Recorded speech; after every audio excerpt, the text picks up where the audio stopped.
அட home loan interest rates கம்மியாயிடுச்சா? எப்படி? ஓ சரி சரி, பக்கத்து வீட நான் ஹோம் லோனை போட்டு வாங்கிட வேண்டியதுதான் போல இருக்கு இப்போ. வாங்கிடலாம் அத்தை. அத்தை அது மட்டும் இல்லை, ஆர்பிஐயோட ரெப்போ ரேட் வந்து கட் ஆயிருக்காமா 6% தான். இதுதான் 2வது டைம் ஆர்பிஐ அவங்க ரெப்போ ரேட்டை கட் பண்ணுறாங்க. இந்த டைம் 0.25% கட் பண்ணியிருக்காங்க. அத்தை இருங்க, நம்ம இஎம்ஐ என்னாச்சுன்னு பார்க்கலாம். சரி, ஸோ யூஸ்வலாக ஆர்பிஐ வந்துட்டு ரெப்போ ரேட் கட் பண்ணாங்கன்னா பேங்க்ஸ் யூஸ்வலாக லோவர் எண்டிங் ரேட்டில் நம்ம கொடுப்பாங்க. ஸோ அதனால நம்மளோட இஎம்ஐ இருக்குல்ல, நம்ம ஹோம் லோனில், பழைய ஹோம் லோனில், அதோட இஎம்ஐ வந்துட்டு கம்மியாக இருக்கும். ஹோம் லோன் மட்டும் கிடையாது, என்பிஎஃப்சியும் அவங்களோட லெண்டிங் ரேட்லாம் கட் பண்ண ஆரம்பிச்சிட்டாங்க. ஆர்பிஐயோட ரேட் கட் கூட சிங்காக இருக்கணுங்கிறக்காக. இந்த ரிப்பிள் எஃபெக்ட் பார்த்தீங்கன்னா நிறைய செக்டரில் வந்து இம்பாக்ட் ஆயிருக்கத்த பாருங்கள். ஆட்டோமொபைல் ஸ்டாக், எம்எஸ்எம்இ நிறைய இதில் இம்பாக்ட் ஆயிருக்கு. அது மட்டும் இல்லை, இந்த நியூஸை பாருங்கள். எஸ்பிஐ வந்துட்டு அவங்களோட ரெப்போ லிங்க் லெண்டிங் ரேட்டை வந்துட்டு ரெடியூஸ் பண்ணியிருக்காங்க. 25 பேசிஸ் பாயிண்ட்ல 8.25% தான் இப்போ. ஆர்எல்எல்ஆர் ரேட் வந்து ஒரு இன்ட்ரெஸ்ட் ரேட்டத்தை, இது வந்து டைரெக்டாக வந்துட்டு ரெப்போ ரேட் கூட லிங்க்டாக இருக்கிற ஒரு லோன் ரேட்டத்தை. சரிங்களா, ரெப்போ ரேட் வந்து இன்க்ரீஸ் ஆச்சுன்னா ஆர்எல்எல்ஆர் வந்து இன்க்ரீஸ் ஆகும், அதுக்கப்புறம் வைஸ் வர்சாவும் நடக்கும். சரி, ரிடக்ஷன் ரெப்போ ரேட் வந்துட்டு நிறைய டிஃப்ரெண்ட் வெர்டிகல்ஸில் அப்ளிகபிள். நம்ம வந்து ஹோம் லோன் எடுத்திருக்கோம், ஆட்டோமொபைல் லோன் எடுத்திருக்கோம், இல்லை எம்எஸ்எம்இ லோன் எடுத்தால் கூட இதெல்லாம் அப்ளிகபிள். அது மட்டும் இல்லை, இதுக்கு ரிலேட்டடான ஸ்டாக்ஸ் இந்த செக்டரில் வந்துட்டு நல்லாவே பெர்ஃபார்ம் பண்ணியிருக்கு. இங்கே பாருங்க ப்ரைமரிலாம் இந்த புஷ் வந்துட்டு ஏன் கொடுத்துருக்காங்க அப்படின்னா இந்த ரெடியூஸ் ரெப்போ ரேட்ஸ்னால தான். சரி, இப்போ நான் யோசிக்கிறேன் இந்த இம்பேக்ட் இந்த ரெப்போ ரேட்ஸில் நம்மளோட டெபாசிட்டில் என்ன இருக்கும் அப்படின்னு சொல்லிட்டு. இருங்க, டெபாசிட் ஓப்பன் பண்ணி பார்க்கலாம். நான் வந்து ஒரு ஹெச்டிஎஃப்சி பேங்க்கில் ஒரு எஃப்டி போட்டு வச்சுருந்தேன். அது எப்படி இம்பேக்ட் ஆயிருக்கு? வாட், எஃப்டி ரேட் எல்லாம் ஃபாலோ ஆயிருக்கு இந்த சேஞ்ச்னால. இந்த மாடிஃபிகேஷன்னால பாரோயிங் ஃப்ரம் ஆர்பிஐ வந்து சீப்பர் ஆயிருக்கத்த. ஐயோ, ஒரு வாட்டி மறந்துட்டாங்க, இன்னொரு இடத்துல கொடுக்குறாங்க. அதாவது காமன் மேனான நமக்கு எஃப்டி ரேட்ஸ் வந்து ஃபால் ஆகிட்டே இருக்குது. பட் இன்னொரு கையில் வந்துட்டு ஓவரால் ரைஸ் இருக்குது இந்த மார்க்கெட், அதுக்கப்புறம் இந்த கிரெடிட்டில். ஐயோ சரி, இவ்வளோ கான்செப்ட் இருக்குல்ல உங்களுக்கு, வாங்க ஈஸியாக சொல்லித்தரேன். வணக்கம் எல்லாருக்கும், என் பேர் சௌந்தரலட்சுமி நாராயணன். மீண்டும் க்ரோ தமிழ் சேனலுக்கு உங்கள் எல்லாரையும் வரவேற்கிறேன். இன்னைக்கோட காணொலிக்குள்ளே போகிறதுக்கு முன்னாடி ஒரு முக்கியமான விஷயத்த சொல்கிறேன். இந்த காணொலியை முழுசாக பாருங்கள், அப்போ தான் எல்லா விஷயத்தையும் ஒரே கோலை நம்மளால் கற்றுக்க முடியும். உங்களோட நண்பர்கள்கிட்டையும் இந்த காணொலியை பகிர்ந்துக்கோங்க. நல்ல விஷயத்த 4 பேர்கிட்ட சொல்கிறது நல்லது தானே. அது மட்டும் இல்லாமல் நம்ம சேனலுக்கு சப்ஸ்கிரைப் பண்ணிடுங்க.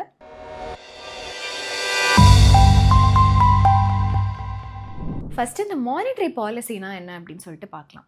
நம்ம எல்லாருக்குமே தெரிஞ்ச மாதிரி இந்தியன் ஸ்டேட்ஸ் வந்து நிறைய பாலிசிஸ் பண்ணுவாங்க மணி சப்ளை ஆஃப் எக்கனாமியை பொறுத்து. சரிங்களா, நிறைய பாலிசிஸ் இருக்குது. மோட்டிவ் என்ன அப்படின்னா சப்ளை ஆஃப் மணியை வந்து ரெகுலேட் பண்ணுறது, எக்கனாமிக் பொறுத்த மாதிரி, லைக் சேஞ்சிங் மார்க்கெட் டைனமிக்ஸ் இல்லைனா இன்ஃப்ளேஷன் இதெல்லாம் பொறுத்த மாதிரி மாற்றுறதுக்காக. ஆர்பிஐனுடைய மானிட்டரி பாலிசியோட பிரைமரி டார்கெட் வந்து என்னன்னு பார்த்தீங்கன்னா இன்ஃப்ளேஷன் இன்க்ரீஸ் ஆச்சுன்னா அது வந்து மணி சப்ளையை டிக்ரீஸ் பண்ணும். இந்த மணி சப்ளையை ரெகுலேட் பண்ணுறதுக்காக ஆர்பிஐ சில டூல்ஸ் யூஸ் பண்ணுவாங்க, லைக் ரெப்போ ரேட் மாதிரி. ஃபார் எக்ஸாம்பிள் வந்துட்டு ரைசிங் இன்ஃப்ளேஷனை கர்வ் பண்ணுறதுக்காக ஆர்பிஐ வந்து ரெப்போ ரேட்டை ஹைக் பண்ணாங்க May 2022. ஈவென்ச்சுவலாக 6.50% அதிகமாச்சு. ப்ராடாக பார்த்தோன்னா எக்கனாமிக் பாலிசிஸ் வந்துட்டு மானிட்டரி பாலிசி அப்படின்னு சொல்லிட்டு ஃபர்ஸ்ட் கேட்டகரி. இதில் வந்துட்டு repo rate, reverse repo rate அதெல்லாம் வரும். அடுத்தது வந்து ஃபிஸ்கல் பாலிசி, இதில் வந்து டாக்ஸஸ் அதெல்லாம் வரும். இந்த 2 பாலிசிஸ்மே வந்துட்டு இன்ஃப்ளேஷன் கண்ட்ரோல் பண்ண ஹெல்ப் பண்ணும். அதனால எக்கனாமி வந்துட்டு இம்ப்ரூவ் ஆகும். பட் இந்த 2 பாலிசியும் பண்ணுறது வந்து வேற என்டிட்டிஸ். ஃபிஸ்கல் பாலிசி வந்து இந்த டாக்ஸ் அதெல்லாம் வந்து யூனியன் கவர்மெண்ட் பண்ணுறது. இந்த மானிட்டரி பாலிசிஸ் எல்லாமே வந்துட்டு சென்ட்ரல் பேங்க், அதாவது ஆர்பிஐ பண்ணுறது. இந்த மானிட்டரி பாலிசிக்குள்ள தான் repo rate, cash reserve ratio இது எல்லாமே வரும். சரி, இப்போ நமக்கு மானிட்டரி பாலிசினா என்னன்னு தெரிஞ்சிருச்சுல, ரெப்போ ரேட் இப்போ ஒரு டைப் ஆஃப் மானிட்டரி பாலிசின்னு தெரிஞ்சிருச்சுல. ஸோ இப்போ ரெப்போ ரேட்னா என்ன அப்படின்னு சொல்லிட்டு புரிஞ்சுக்கலாம். ஆர்பிஐ வந்துட்டு அவங்களோட ரெப்போ ரேட்டை ரெடியூஸ் பண்ணியிருக்காங்க 6%. சரிங்களா, சரி ரெப்போ ரேட்னா என்னன்னு தெரிஞ்சுக்கலாம். ஃபர்ஸ்ட் நம்ம வந்துட்டு ஒரு டேர்ம் வந்து சென்ட்ரல் பேங்க் பற்றி கேட்டிருப்போம்.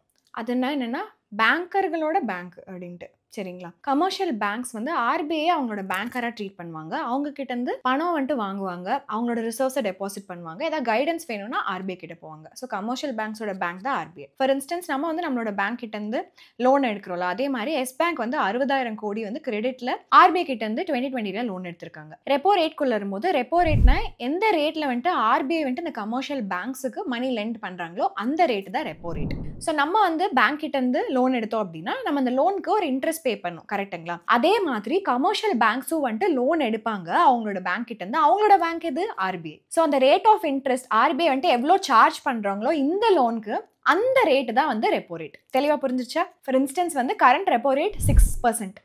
அதாவது ஏபிசி அப்படின்னு சொல்லிட்டு ஒரு பேங்க் இருக்கு, அவங்களுக்கு 1 லட்ச ரூபா வேணும்னு அசியூம் பண்ணிக்கலாம் சரிங்களா. யார்கிட்ட போவாங்க? ஏபிசி வந்துட்டு இப்போ ஆர்பிஐ கிட்ட தான் போவாங்க. பேங்க் கிட்ட இருந்து 1 லட்ச ரூபா வந்துட்டு அவங்க வந்துட்டு பாரோ பண்ணிட்டு மறுபடியும் அவங்களோட வேலையை வந்து பார்க்க ஆரம்பிச்சாங்க. ஏபிசிக்கு இப்போ இன்ட்ரெஸ்ட் பே பண்ணுவோம், எவ்வளோ பர்சன்ட்? 6%. அப்பனா 6000 ரூபா ஆர்பிஐக்கு இன்ட்ரெஸ்டா வந்துட்டு பே பண்ணும். புரிஞ்சுதுங்களா? சரி, இப்போ வந்துட்டு ரெப்போ ரேட்னா என்ன அப்படின்னு சொல்லிட்டு நமக்கு புரிஞ்சிருச்சு. ஸோ டீப்பாக உள்ளே போயிட்டு அதோட ஃபங்க்ஷனிங் என்ன சரிங்களா, அப்புறம் என்ன ஆகும் இந்த இன்ட்ரெஸ்ட் ரேட்லாம் சேஞ்ச் ஆச்சுன்னா அப்படின்னு சொல்லிட்டு பார்க்கலாம். சரி, இந்த ரெப்போ ரேட் எப்படி ஒர்க் பண்ணுது சௌந்தரன்னு கேட்பீங்க. So change in repo rate அப்படின்னா எய்தர் ரெப்போ ரேட் வந்து இன்க்ரீஸ் ஆயிருக்கு இல்லைன்னா டிக்ரீஸ் ஆயிருக்கு. ஃபார் எக்ஸாம்பிள் மே 2022லேருந்து ஏப்ரல் 2023 வரைக்கும் ஆர்பிஐ வந்துட்டு ரெப்போ ரேட்டை மல்டிபிள் டைம்ஸ் வந்து சேஞ்ச் பண்ணாங்க, இன்க்ரீஸ் ஆச்சு. இல்லைனா டிக்ரீஸ் இன் ரெப்போ ரேட்னா ரைட் நவ் வந்து ஆர்பிஐ வந்து அவங்களோட ரெப்போ ரேட்டை வந்து 6% டிக்ரீஸ் பண்ணிக்காங்க. சரி, இன்க்ரீஸ் ஆனால் என்ன ஆகும்னு பார்க்கலாம். ரெப்போ ரேட் இன்க்ரீஸ் ஆகும்போது பேங்க்ஸ் வந்து ஹையாக வந்து இன்ட்ரெஸ்ட் பே பண்ணும் அவங்களோட லோன்ஸில். ஸோ மணி சப்ளை வந்து எக்கனாமியில் ஃபால் ஆகிடும். அதனால சென்ட்ரல் பேங்க் வந்து அவங்களுடைய ரெப்போ ரேட்டை வந்துட்டு இன்ஃப்ளேஷன் சமயத்தில் வந்துட்டு இன்க்ரீஸ் பண்ணுவாங்க. ஸோ ஒரு எக்ஸாம்பிள் வந்து நான் உங்களுக்கு சொல்கிறேன். ரெப்போ ரேட் வந்துட்டு இன்க்ரீஸ் பண்ணாங்க 6%லேருந்து 6.5%. இனிஷியலாக அந்த ஏபிசி வந்துட்டு 6000 ரூபா இன்ட்ரெஸ்ட் கொடுத்தாங்க அந்த 1 லட்ச ரூபா லோனுக்கு, கரெக்ட்டுங்களா? இப்போ வந்து 6.5% இன்க்ரீஸ் பண்ணதுனால 6500 ரூபா பே பண்ணும். ஸோ ஏபிசி வந்துட்டு அதிகமாக பே பண்ணும், அதனால அவங்க கையில் இருக்கிற காசு வந்து கம்மியாகும். ஏபிசியோட காசு மட்டும் இல்லை, எந்தெந்த பேங்க்கெல்லாம் வந்து ஆர்பிஐ கிட்ட இருந்து பாரோ பண்ணிக்காங்களோ அவங்க எல்லார்கிட்ட இருக்கிற கையில் இருக்கிற காசு வந்து கம்மியாகும். ஸோ பேங்க்ஸ் வந்துட்டு அவங்களோட இன்ட்ரெஸ்ட் இந்த டெபாசிட்ல எவ்வளோ கொடுக்குறாங்களோ அதை கம்மி பண்ணிட்டு இந்த இன்ட்ரெஸ்ட் லோன்லேருந்து எவ்வளோ வாங்குறாங்களோ அதை அதிகம் பண்ணிடுவாங்க. அதனால என்டையர் எக்கனாமியில் இருக்கிற மணி சப்ளை அப்படிங்கிறது ரெடியூஸ் ஆகும், இன்ஃப்ளேஷன் அப்படிங்கிறது வந்து ரெடியூஸ் ஆகும். டிக்ரீஸ் ஆச்சுன்னா என்ன அப்படின்னு சொல்லிட்டு இப்போ பார்க்கலாம். ஆப்போசிட் நடக்கும். ஆர்பிஐ வந்து அவங்களோட ரெப்போ ரேட்டை டிக்ரீஸ் பண்ணாங்கன்னா, ஸோ ரெப்போ ரேட் வந்து டிக்ரீஸ் ஆச்சு அப்படின்னா பேங்க்ஸ் வந்துட்டு லோ இன்ட்ரெஸ்ட் தான் பே பண்ணும் அவங்களோட லோனில். ஸோ அதனால மணி சப்ளை எக்கனாமியில் வந்து இன்க்ரீஸ் ஆகும் சரிங்களா. சரி, இப்போ வந்துட்டு நமக்கு ரெப்போ ரேட்னா என்னன்னு புரிஞ்சிருச்சு. இப்போ அடுத்த கான்செப்ட்குள்ளே போகலாம். இந்த கான்செப்ட் வந்து ரெப்போ ரேட்க்கு கம்ப்ளீட்டாக ஆப்போசிட்டான ஒரு கான்செப்ட். அந்த கான்செப்ட் தான் ரிவர்ஸ் ரெப்போ ரேட். சரி, இப்போ ரிவர்ஸ் ரெப்போ ரேட் அப்படின்னா என்னன்னு சொல்லிட்டு பார்க்கலாம். சரி, ரிவர்ஸ் ரெப்போ ரேட் அப்படின்னா என்னன்னா இது வந்து அன்சேஞ்ச்டாக இருக்குது ஃபர்ஸ்ட் சரிங்களா. 3.35%லேருந்து இது அன்சேஞ்ச்டாக இருக்குது. கமர்ஷியல் பேங்க்ஸ் வந்துட்டு எப்படி ஆர்பிஐ கிட்டேருந்து மணி வந்து பாரோ பண்ணுறாங்களோ அதே மாதிரி ஆர்பிஐ வந்துட்டு கமர்ஷியல் பேங்க்ஸ் கிட்டேருந்து மணி பாரோ பண்ணுவாங்க. எந்த ரேட்டில் வந்துட்டு ஆர்பிஐ வந்துட்டு கமர்ஷியல் பேங்க்ஸ் கிட்டேருந்து மணி பாரோ பண்ணுறாங்களோ அந்த ரேட்டை தான் நம்ம வந்துட்டு ரிவர்ஸ் ரெப்போ ரேட் அப்படின்னு சொல்லிட்டு சொல்கிறோம். இது வந்து ஒரு இன்ட்ரெஸ்ட் ரேட்டு, அதாவது சென்ட்ரல் பேங்க் வந்துட்டு கமர்ஷியல் பேங்க்ஸ்க்கு எவ்வளோ இன்ட்ரெஸ்ட் ரேட் கொடுக்குதோ அந்த ரேட் தான் இது சரிங்களா. நல்லா தெளிவாக புரிஞ்சிருக்குன்னு நினைக்கிறேன். எக்ஸாம்பிள் வந்து ஆர்பிஐ வந்துட்டு எஸ்பிஐ கிட்ட இருந்து மணி பாரோ பண்றாங்கன்னா 3.35% ரிவர்ஸ் ரெப்போ ரேட்ல இன்ட்ரெஸ்ட் பே பண்ணுவாங்க. இன்ட்ரெஸ்டிங்கா ஆர்பிஐ தான் வந்துட்டு இந்த ரேட் வந்து டிசைட் பண்றாங்க, கமர்ஷியல் பேங்க்ஸ் டிசைட் பண்றது கிடையாது. ஸோ நம்மளோட இன்ட்ரெஸ்ட் ரேட் டிசைட் பண்ற மாதிரி இருந்தா எவ்வளோ நல்லா இருக்கும். சரி, ரிவர்ஸ் ரெப்போ ரேட் எப்படி ஃபங்க்ஷன் ஆகுது அப்படின்னு சொல்லிட்டு நம்ம உள்ளவே பார்க்கலாம். அப்பதான் இந்த கான்செப்டை நல்லா புரிஞ்சுக்க முடியும். நான் முன்னாடியே சொன்ன மாதிரி ரிவர்ஸ் ரெப்போ ரேட் வந்து ரெப்போ ரேட்டுக்கு கம்ப்ளீட்டாக ஆப்போசிட்டாக வந்து ஒர்க் ஆகும். பட் ரிவர்ஸ் ரெப்போ ரேட் எப்படி ஒர்க் ஆகுது அப்படிங்கிறது கொஞ்சம் காம்ப்ளிகேட்டடாக இருக்கும். ஏன் அப்படின்னு பார்த்தோன்னா எக்கனாமியை வந்துட்டு அது 2 வேல வந்துட்டு இம்பேக்ட் பண்ணும். ஃபர்ஸ்ட் வந்துட்டு இன்ட்ரெஸ்ட் ரேட் மூலமாக, அது மூலமாகவே. ரெண்டாவது வந்துட்டு இன்சென்டிவ் மூலமாக. இதை பற்றிலாம் கவலைப்படாதீங்க, நான் ஈஸியாக சிம்பிளாக வந்து உங்களுக்கு எக்ஸ்பிளைன் பண்ணி சொல்லித்தரேன். ஃபர்ஸ்ட் வந்துட்டு இன்க்ரீஸ் ஆச்சுன்னா பார்க்கலாம். ஆர்பிஐ வந்துட்டு ரிவர்ஸ் ரெப்போ ரேட்டை இன்க்ரீஸ் பண்ணாங்கன்னா பேங்க் வந்து நிறைய ஏர்ன் பண்ண முடியும். ஸோ ஒரு கையில் வந்துட்டு ஹையர் இன்ட்ரெஸ்ட் கிடைக்கும் அவங்களுக்கு சரிங்களா. ஸோ அதனால மணி சப்ளை வந்து இன்க்ரீஸ் ஆகும். பட் இன்னொரு கையில் வந்துட்டு ஹை இன்ட்ரெஸ்ட் வந்து இருக்கிறதுனால பேங்க் வந்து என்ன பண்ணுவாங்க, அவங்களோட மணி எல்லாத்தையும் ஆர்பிஐயில் பார்க் பண்ணி வச்சிருவாங்க. காமன் பீப்புளான நமக்கு வந்து இந்த லோனு அதுக்கப்புறம் டெபாசிட்ல வர இன்ட்ரெஸ்ட் இதெல்லாம் வந்துட்டு கம்மியாயிரும். பட் இன்னொரு கையில் பார்த்தோன்னா ஹை இன்ட்ரெஸ்ட் இருந்துச்சுன்னா இதெல்லாம் பேங்க்கை வந்துட்டு ஆர்பிஐலேயே மணி வச்சுக்கோங்க அப்படின்னு சொல்லிட்டு என்கரேஜ் பண்ணுற மாதிரி, நீங்கள் வந்துட்டு காமன் பீப்புளுக்கு லோனாக தர வேண்டாம், டெபாசிட்க்கு இன்ட்ரெஸ்ட்டாக தர வேணாம் அப்படின்னு சொல்லிட்டு இது டிஸ்கரேஜ் பண்ணுற மாதிரி. சரி, டிக்ரீஸ் ஆச்சுன்னா என்னன்னு சொல்லிட்டு இப்போ பார்க்கலாம். ஆப்போசிட் நடக்கும். ஆர்பிஐ வந்து அவங்களோட ரிவர்ஸ் ரெப்போ ரேட்டை டிக்ரீஸ் பண்ணாங்க. ஒரு எக்ஸாம்பிள் எடுத்து நம்ம புரிஞ்சுக்கலாம். இமேஜின் பண்ணிக்கோங்க, ஆர்பிஐ வந்துட்டு அவங்களோட ரிவர்ஸ் ரெப்போ ரேட்டை 4லேருந்து 3% கம்மி பண்ணிக்காங்க. ஸோ பேங்க்ஸ் வந்து லோ இன்ட்ரெஸ்ட் வந்து கிடைக்கும். ஸோ அதனால என்ன பண்ணுவாங்க, காமன் பீப்புளான நமக்கு லெண்டிங்கை வந்து பேங்க் வந்து இன்க்ரீஸ் பண்ணிடுவாங்க. ஏன்னா நம்ம கிட்ட இருந்து ஹையர் ரிட்டர்ன்ஸ் கிடைக்கும்ல, லோன் வந்து கொடுத்தாங்க அப்படின்னா. நம்ம வந்து ஆர்பிஐல மணி போடுறதுக்கும் நம்மகிட்ட கொடுத்தா ஹையர் ரிட்டர்ன்ஸ் கிடைக்கும் அப்படிங்கிற ஒரு ஐடியானால தான். ஸோ எப்படி வந்து இந்த ரிவர்ஸ் ரெப்போ ரேட் வந்துட்டு இதை வந்து நல்லிஃபை பண்ணுது அப்படின்னு சொல்லிட்டு நம்ம புரிஞ்சுக்கிட்டோம்னு நினைக்கிறேன். சரி, இதே ரீசன்னால தான் வந்து ரெப்போ ரேட்டோட இம்பாக்ட் வந்து ரொம்பவே ப்ரொஃபவுண்ட் அப்படின்னு நம்ம சொல்லலாம். ஸோ 2 கான்செப்ட்டுமே கிளியராக இருக்கும்னு நினைக்கிறேன். சரி, ரெப்போ ரேட் வந்து டைரெக்டாக எப்படி நம்மளை இம்பாக்ட் பண்ணுது. ஸோ நம்ம ஆல்ரெடி டிஸ்கஸ் பண்ணிக்கோம், ரெப்போ ரேட் இன்க்ரீஸ் ஆச்சு இல்லைனா டிக்ரீஸ் ஆச்சு அப்படின்னா என்ன நடக்கும் அப்படின்னு சொல்லிட்டு. ஸோ ரெப்போ ரேட் வந்து ஃபஸ்ட்டு இன்க்ரீஸ் ஆச்சுன்னு நடக்கும்னு பார்க்கலாம். ஃபர்ஸ்ட் வந்துட்டு லோன்ல இருக்கிற இன்ட்ரெஸ்ட், அதாவது எல்லா kind of loan, home loan, car loan, personal loan, இதில் இருக்கிற இன்ட்ரெஸ்ட் வந்து இன்க்ரீஸ் ஆகும். ஏன்னா மணி சப்ளை வந்து லெஸ்ஸாக இருக்கிறதுனால. இட்ஸ் லைக் ஒரு பேங்க் வந்து ஒரு ஷாப் ஓனர் அப்படின்னு வச்சுக்கலாம். அவங்க கிட்ட காசு வந்து தேவையான அளவு இல்லை அப்படின்னா என்ன பண்ணுவாங்க, அவங்க கிட்ட இருக்கிற ப்ராடக்ட்க்கு அதிகமாக பணம் கேட்பாங்க. கரெக்டா? செகண்டாக இன்ட்ரெஸ்ட் ரேட் ஆன் டெபாசிட்ஸ், அதுக்கப்புறம் டெப் மியூச்சுவல் ஃபண்ட்ஸில் இருக்கிறதெல்லாம் வந்து ஃபால் ஆயிரும். ஏன்னா ஃபினான்ஷியல் இன்ஸ்டியூஷன்ஸ் கிட்டே வந்துட்டு இனஃப் அமௌண்ட் ஆஃப் மணி இருக்காது நம்மகிட்ட கொடுக்குறக்கு. உங்ககிட்ட 10 சாக்லேட் இருந்துச்சுன்னா அந்த 10 சாக்லேட் மட்டும்தானே உங்கள் நண்பர்கிட்ட கொடுக்க முடியும், அதுக்கு மேலே தர முடியாதே. அந்த மாதிரி தான். சரி, இப்போ ரெப்போ ரேட் வந்து டிக்ரீஸ் ஆச்சுன்னா என்னன்னு பார்க்கலாம். இன்ட்ரெஸ்ட் ரேட் இந்த கன்சியூமர் லோனில் இருக்கிறதெல்லாம் வந்து ஃபால் ஆகும். நம்ம வந்து நம்மளோட ட்ரீம் ஹோமை வாங்கிக்கலாம். இப்போ ஏன் டெபாசிட்ல இருக்கிற இன்ட்ரெஸ்ட்டும் வந்துட்டு டிக்ரீஸ் ஆயிரும். சரி, இப்போ வந்துட்டு நம்மளை வந்து ரெப்போ ரேட் வந்துட்டு என்ன அப்படின்னு சொல்லிட்டு புரிஞ்சுக்கிட்டோம். இன்ட்ரெஸ்ட் ரேட்டில் அதோட இம்பாக்ட் என்னன்னு சொல்லிட்டு புரிஞ்சுக்கிட்டோம். இப்போ நம்ம இன்னும் க்ளோஸராக போயிட்டு ஹோம் லோனில் அப்ளிகபிளான இன்னொரு விஷயத்தை பற்றி பார்க்க போகிறோம். யாருக்கு வந்து வீடு வேணாம் அப்படின்னு சொல்லுவோம்? இல்லவே இல்லைல்ல. சரி, இதை ஃபஸ்ட்டு நம்ம இப்போ இன்னும் டீப்பராக போய் புரிஞ்சுக்கலாம். சரி, நம்ம அடுத்து பார்க்க போகிற விஷயம் என்ன அப்படின்னு பார்த்தீங்கன்னா MCLR. MCLRனா என்ன, அது ஹோம் லோனில் என்ன அப்படின்னு சொல்லிட்டு ஸ்பெசிஃபிக்காக நம்ம புரிஞ்சுக்கலாம். நான் ஒரு விஷயம் உங்களுக்கு ரிமைண்ட் பண்ணணும் அப்படின்னு சொல்லிட்டு நினைக்கிறேன். சரிங்களா?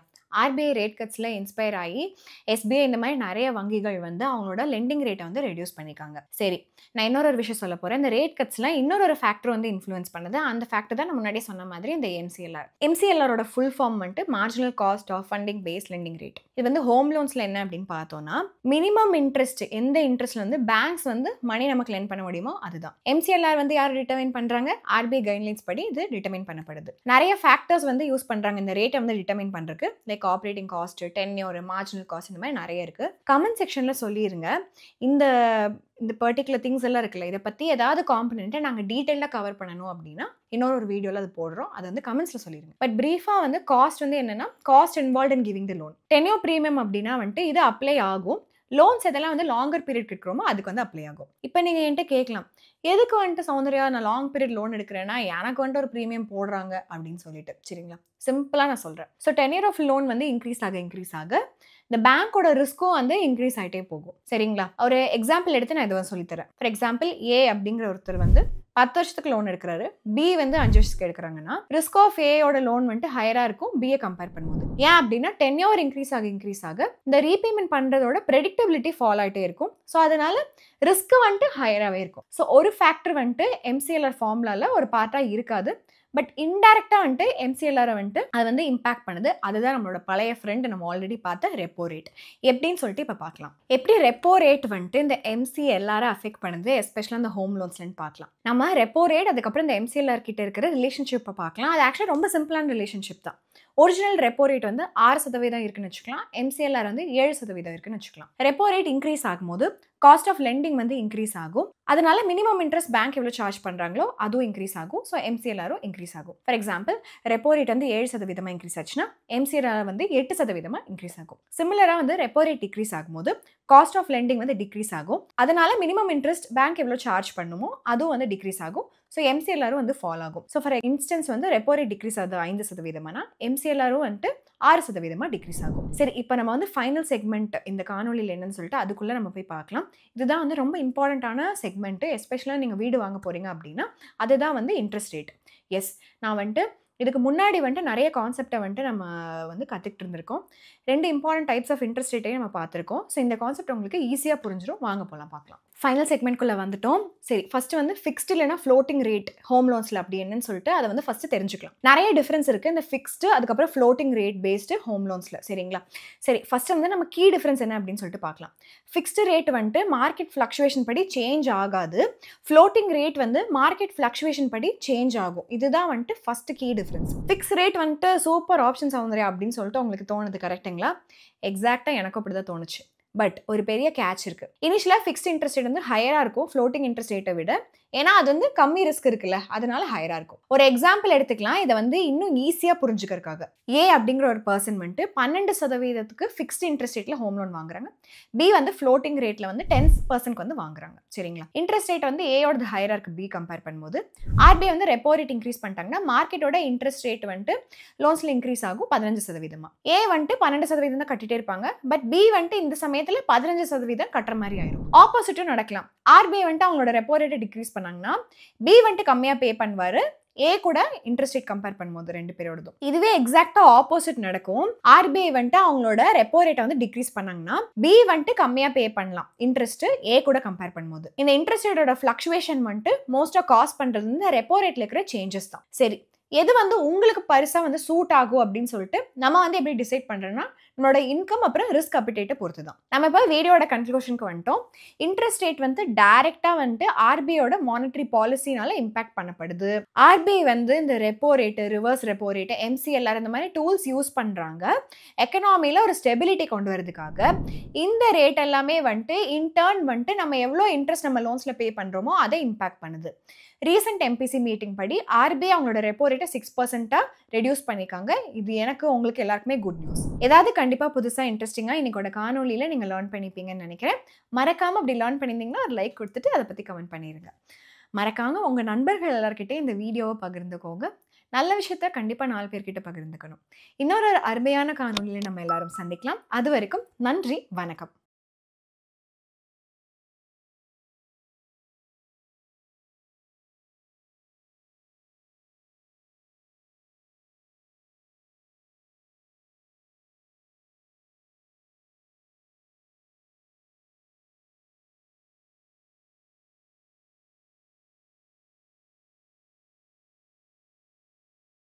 Investment in securities market are subject to market risks. Read all the related documents carefully before investing. Please read the risk disclosure documents carefully before investing in equity shares, derivatives, mutual fund, and or other instruments traded on the stock exchanges.